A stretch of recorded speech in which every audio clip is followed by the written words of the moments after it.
Bien-aimés dans le Christ, dans l'évangile d'aujourd'hui, il est question de béatitude. On entend souvent ce mot, mais c'est quoi? Qu'est-ce que c'est en fait? Comment pouvons-nous définir les béatitudes et comment pouvons-nous les intégrer dans notre vie? Il y a une image qui m'est venue de façon simple. Mais avant ça, les béatitudes sont abordées ici aujourd'hui dans l'évangile de Saint Matthieu. Et Saint Matthieu, en fait, situe les béatitudes dans le discours inaugural de la vie publique du Christ. C'est vraiment un discours inaugural, un peu comme un discours du trône du Premier ministre au Canada, un peu comme une homélie faite par un nouveau pape à son intronisation. Le Christ, justement, c'est à la montagne, sur une montagne, qu'il propose les béatitudes. Discours inaugural, première chose. Deuxième chose, si on regarde nos vies, par exemple, à certains moments, il y a des personnes qui vont faire un programme de régime, un programme de sport, et puis le suivre vraiment à la lettre. Un programme avec un premier jour, un deuxième jour, un troisième jour, avec une certaine rigueur.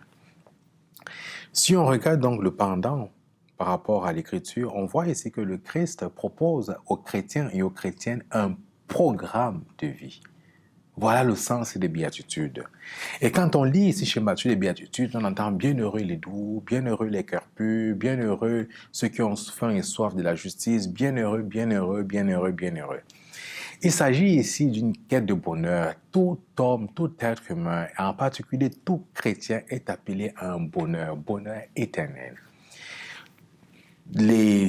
En philosophie ou en éthique, on va parler en fait de la vie bonne. Toute personne est appelée, recherche une vie bonne. Mais pour le chrétien, on va parler ici du bonheur, la vie éternelle en Jésus-Christ, auprès du Père, en présence de l'Esprit Saint, de la communion des saints et des saintes. Remarquez ici, bien-aimés dans le Christ, que lorsque on parle de béatitude, il ne s'agit pas ici d'une jouissance, de dire « Oh, je suis heureux, j'ai le bonheur, j'ai tel montant sur mon compte en banque, je suis enfin à la retraite, je vais jouir de mes biens » ou je suis amoureux, j'ai une femme qui me comble, j'ai des enfants qui me comblent, qui ont réussi ». Il ne s'agit pas de ce type de bonheur parce que les béatitudes ici ne se limitent pas ne se borne pas à une forme de jouissance.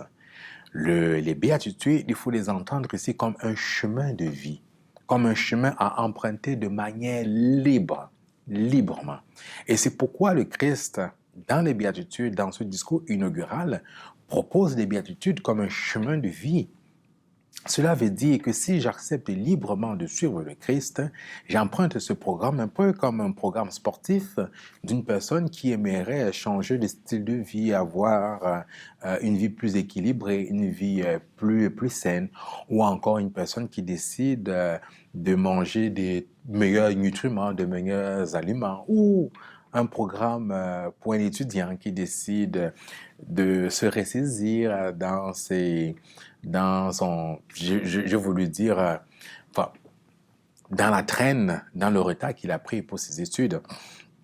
Voilà un peu. Et là, vous voyez, en fait, ici, pourquoi je parle ici de programme libre, un choix libre pour emprunter ce chemin. C'est parce que le programme, il est coriace. Le programme, il n'est pas simple. Bienheureux les cœurs purs. Avez-vous un cœur pur? Cultivez-vous la pauvreté du cœur. Bienheureux ceux qui pleurent, ceux qui sont riches de compassion. Bienheureux les doux, la douceur. Moi, avec mon tempérament un peu colérique, la douceur, c'est quelque chose que je dois rechercher en permanence. Vous voyez ici que c'est un programme de vie, c'est un chemin de vie. Bienheureux ceux qui ont faim et soif de la justice. Bienheureux les humbles.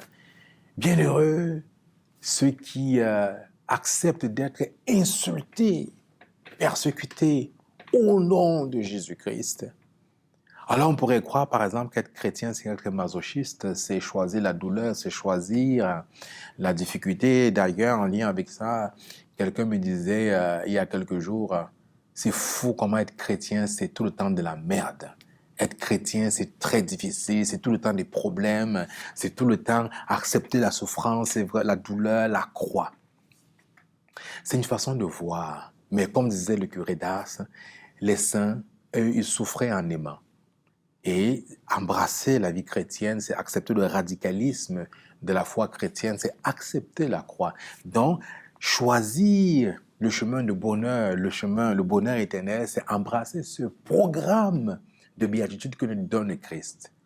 On ne peut pas être chrétien sans avoir en main ce programme, comme un programme sportif, comme un programme qui nous booste. C'est quelque chose que nous devons suivre au quotidien, essayer de cultiver, essayer de suivre fidèlement en la lettre. On sait bien que lorsqu'on apprend que ces programmes, il arrive parfois qu'on ne soit pas fidèle, mais le plus important, c'est de se relever et puis de suivre ce programme. Alors, osons redécouvrir justement ces béatitudes à la manière du Christ, selon son invitation, comme un programme de vie, de foi, de vie chrétienne. Amen.